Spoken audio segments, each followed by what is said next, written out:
Welcome to my channel Lipika's Kitchen.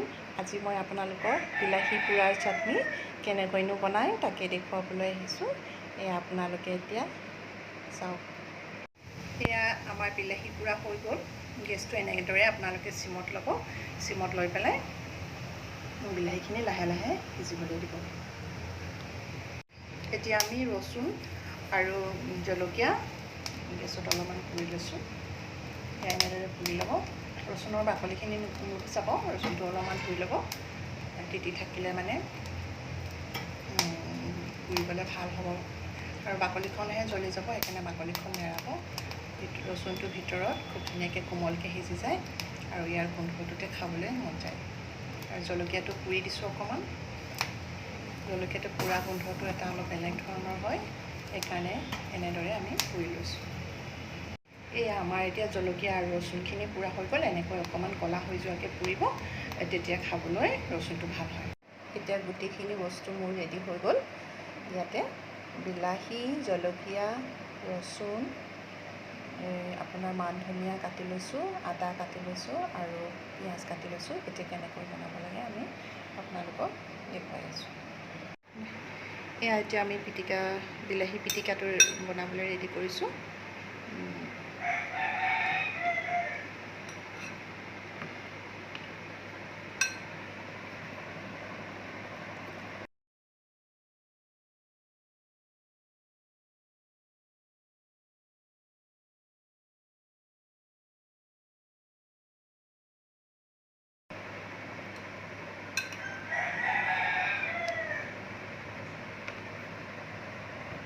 আমি এতিয়া কটা পিঁয়াজখিনি এনেদৰে দি দিছোঁ। কটা পিঁয়াজখিনি দিয়া আৰু ৰচুনৰ বাকলিটোৰ সৈতে পুৰি দিছিলোঁ, কাৰণ ৰচুনৰ বাকলিটো থাকিলে ৰচুনটো তেৰি নাযায় আৰু বাকলিটোৰ ভিতৰত ৰচুনটো খুব কোমলকৈ সিজি যায়। এয়া এতিয়া মই আদা দিছোঁ, এয়া আদা আৰু জলকীয়া, কেঁচা জলকীয়াটো পুৰি লৈছোঁ, কাৰণ কেঁচা জলকীয়াটো এনেই কেঁচাকৈ চাটনিত দিলে ভালেই লাগে, কিন্তু পুৰি ল'লেও তাৰ এটা বেলেগ ধৰণৰ টেষ্ট হয়।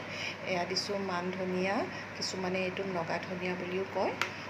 এই মান ধনিয়াটো দিলে খুব ভাল লাগে, কাৰণ এতিয়া গৰমৰ ছিজনত আমি সদায় খোৱা ধনিয়াটো পোৱা নাযায়, গতিকে আমি এইটোৱেই ইউজ কৰোঁ। এতিয়া এয়া জলকীয়াবোৰ সৰু সৰুকৈ এনেকৈ কাটি দিব লাগিব।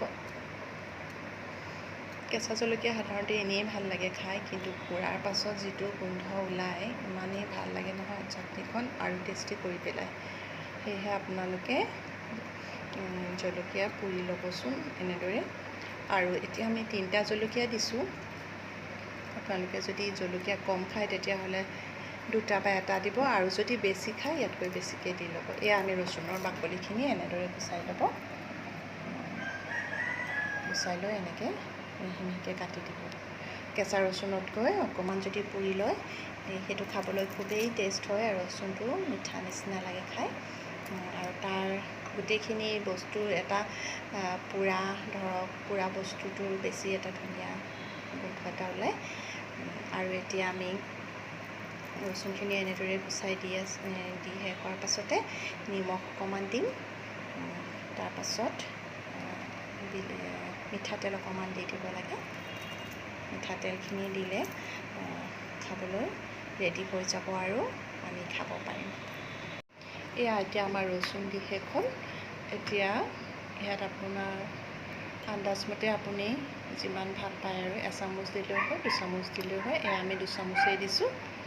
তাৰপিছত নিমখ আন্দাজমতে দিব। আৰু এতিয়া এইখিনি আমাৰ অলৰেডি বিলাহী পোৰাৰ পিটিকা ৰেডি হৈ গৈছে। আপোনালোকৰ খাওঁ খাওঁ লাগিছেনে বাৰু দেখি? যদি খাওঁ খাওঁ লাগিছে আপোনালোকে নিজেও মই শিকাই দিয়াৰ দৰে এদিন বনাবলৈ ট্ৰাই কৰিব আৰু খাব, আৰু কেনেকুৱা লাগিছে মোক কমেণ্ট ছেকশ্যনত কমেণ্ট দি জনাব। আজিলৈ মোৰ ভিডিঅ'টি ইমানতে সামৰণি মাৰিলোঁ। মোৰ ভিডিঅ'টি চোৱাৰ বাবে আপোনালোকক সকলোকেই ধন্যবাদ জনাইছোঁ। নমস্কাৰ।